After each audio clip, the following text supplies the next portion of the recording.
সুপ্রভাত বন্ধুরা, কেমন আছো? আশা করছি ভালো আছো। আমিও তোমাদের আশীর্বাদে ভালো আছি। তো বন্ধুরা দেখো, এখন বাজে 5:30। তো গরমের বেলা। তো দেখো উঠেছি 4:30টার সময়। তো উঠে কাজকর্ম সেরে নিয়ে ঘাস ছিঁড়তে চলে এসেছি। তো দেখো কত গিমে শাক হয়েছে। ছেলেটাকে বলছি যে গিমে শাকগুলো তুলে নিই, রান্না করব। ছেলেটা তিতো খাবে না, তো বাধ্য আবার এই যে ফেলে দিচ্ছি। একার জন্য তো আর ভালো লাগবে না রান্না করতে। দেখো বন্ধুরা, চারিপাশে কত গিমে শাক হয়েছে, আর এত সুসুরে পিঁপড়ে আমার গোটা গা ভর্তি হয়ে যাচ্ছে। তো দেখো, গিমে শাকের চচ্চড়ি খেতে কিন্তু খুব ভালো লাগে। আলু বেগুন দিয়ে চচ্চড়ি করলে না, ফুলবড়ি দিয়ে দারুণ লাগে খেতে। আর এদিকে দেখো কি বড় বড় নোটে গাছ হয়েছে। নোটে গাছগুলো কদিন আগে দানা ছড়িয়েছিলাম, বৃষ্টির জল পেয়ে গাছগুলো দেখো বেশ বড় বড় হয়েছে। তো ছেলেটাকে বলছি যে তুলে নিই, রান্না করব। তো ছেলেটা খাবে না, ও কোনো খুব একটা শাক সবজি খেতে চায় না, জোর করে ওকে আমার খাওয়াতে হয়। গরমের সময় চারিপাশে পরিষ্কার পরিচ্ছন্ন রাখা উচিত, না হলে পোকামাকড়ের ভয় বেশি।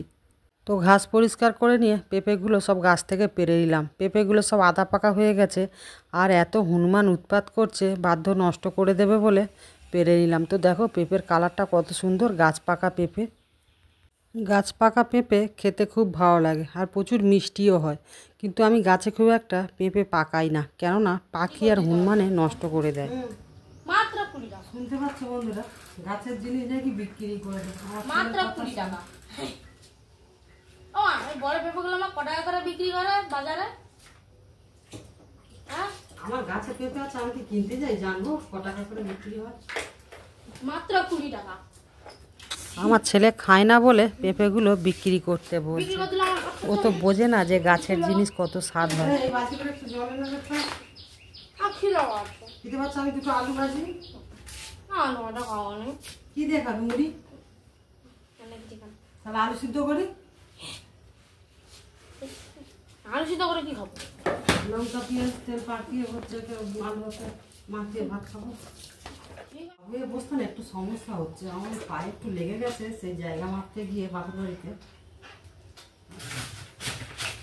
বাবুয়ে বসে কাজ করতে পারছি না। ছেলেটাকে দুটো আলু কেটে দিলাম, ওকে বললাম ধুয়ে সিদ্ধ বসিয়ে দিতে, পান্তা খাবো। ভালো করে ধুয়ে জল। আগের দিন গাছ থেকে থোড় মেরে নিয়ে এসেছিলাম, তো আমি একটু তরকারি করব বলছিলাম, তো আমার ছেলে বলছে ভাজা খাবে। ও আবার তরকারি খেতে চায় না, তো বাধ্য হয়ে যে ভাজার জন্য কাটছি। ছেলেটা এই যে আলুটা সিদ্ধ করে দিয়েছে, আর এই যে লঙ্কা তেল পাকিয়ে আলু ভাতেটা মাখিয়ে নিচ্ছি। মা ছেলে এবারে দুটো টিফিন করে নেব। তো এখন 10:30 বাজে। বন্ধুরা দেখো, এই গরমের সময় একটু টকটক পান্তা হবে, আর তার সঙ্গে লঙ্কা তেল পাকিয়ে আলু ভাতে মাখানো বেশ জমে যায় কিন্তু খাওয়া। আমার শীতকালে পান্তা খেতে ভালো লাগে না, কিন্তু গরমকালে মাঝে সাঝে খাই। আগে প্রচুর খেতাম, এখন খাওয়া কমিয়ে দিয়েছি অনেক।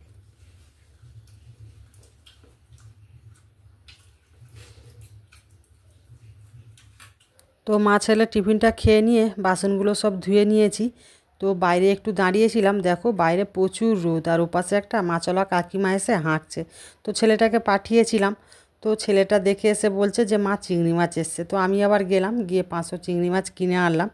তো চিংড়ি মাছগুলো আজকের আর রান্না করব না, অনেকটা বেলা হয়ে গেছে, আর আমার রান্নার জোগাড়টাও হয়ে গিয়েছিল। তো মাছগুলো কেটে ধুয়ে ফ্রিজে রেখে দিলাম। আর আজকের রান্না করছি থোর ভাজা আর সয়াবিন আলুর কষা। তো আমার ছেলে কিন্তু সয়াবিনের কষা খেতে খুব পছন্দ করে, তো আমার খুব একটা ভালো লাগে না। তো বাচ্চা যেটা খাবে সেটাই তো করতে হয়, তাই না বন্ধুরা? দেখো বন্ধুরা, স্বামী যতই সংসারে রোজগার করে দিক না কেন, স্ত্রী যদি ঠিকঠাক না মেনটেন করতে পারে, সে সংসারে কিন্তু কোনো উন্নতি থাকে না। তো সংসার করতে গেলে একটু বুঝে সুঝে কিন্তু সংসার চালানো উচিত, না হলে সংসারে অশান্তি লেগেই থাকবে। তো বন্ধুরা দেখো, তোমাদের সঙ্গে তো অনেক গল্প করে নিলাম, আর তার সাথে আমার রান্নাটাও কমপ্লিট হয়ে গেছে। তো দেখো এই যে কলপারে বাসনগুলো নিয়ে এসেছি মাজবো। আর এদিকে দেখো হনুমানের কাণ্ড, বাঁশ গাছে খেলা করছিল, তোর বাচ্চাকে নিয়ে জল খেতে লেবে এসছে। তো এখন কিন্তু বেলা 1টার মতো বাজে। তো ভিডিওটা আজ এই পর্যন্ত। সবাই ভালো থেকো, সুস্থ থেকো। Good afternoon, tata.